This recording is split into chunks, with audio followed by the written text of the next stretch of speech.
Kick off with this one massive story on the Daily Mail, Steve. Yeah, I'm across all the news. The only thing I've not really read up on is Rwanda. So other than that, I'll be... and Robert Jenrick, yeah, you've never heard of. Those two. It's a shame that's come up, really, isn't it? I think the Daily Mail front page, though, is great. Firstly, the J-Lo picture we should mention. She's in that outfit and she says she's bulletproof. She's not. She could get shot in the underboob. Yeah. She wows in crazy look. I was wowed. Yes. But mainly just because of the bright shine back. You'd see your own face if you try and sneak a look, which actually teaches you a lesson. But let's get back to, will the Tories ever give up fighting each other and start fighting Labour, ? No. No. This is entertainment.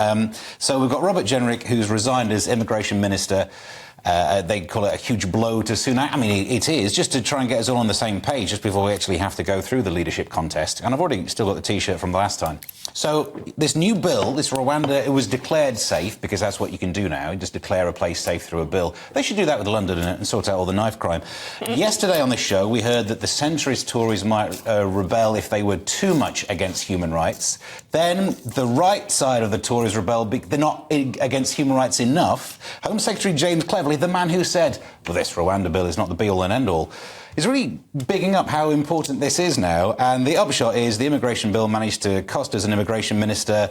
Meanwhile, Rwanda says that they might not be playing ball with this anymore because they're not sure that the UK will stick to international laws. We just need a treaty to declare ourselves safe, and we've sorted it. That bit annoyed me, though, Rwanda talking about our laws as if they're this great place. I mean, are they or not? We need to decide. I mean, either they're this great place we can send people, or we can't. Now they're on their high horse saying we need to meet their standards. Let's decide if they're a good country or not. But no one's sorted that out, because the whole principle of the whole story starts with a place that would put people off coming here if they end up there. So it must be a bad place.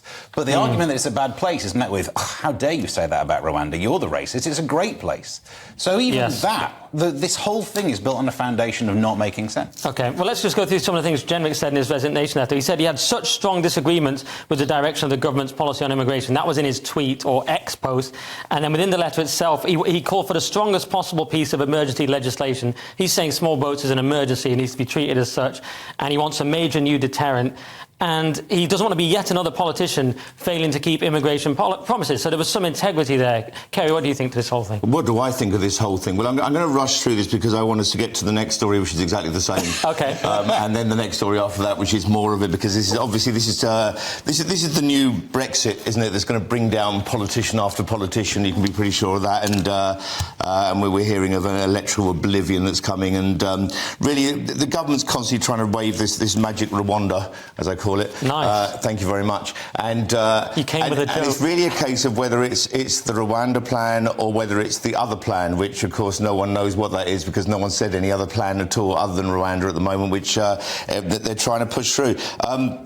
Sunak has said over and over again that he'll do whatever it takes, and we still don't know what that means. No one's really making any speeches that really come to any kind of result whatsoever or give us a clue.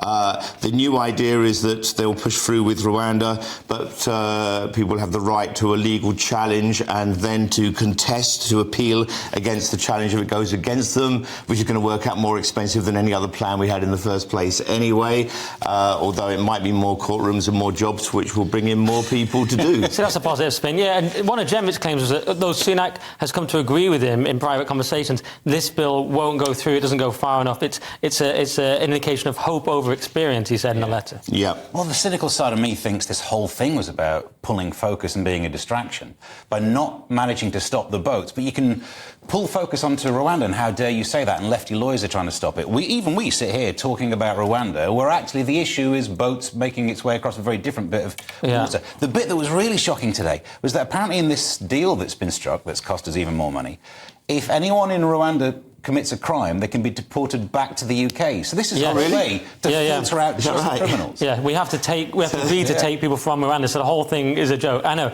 So this is a boomerang thing. We just send people backwards and forwards. Yeah. We're in Australia now. But at least we keep them busy. But I would argue that the whole small boats thing is a bit of a distraction because legal immigration being so high is the real issue that they're not even addressing. But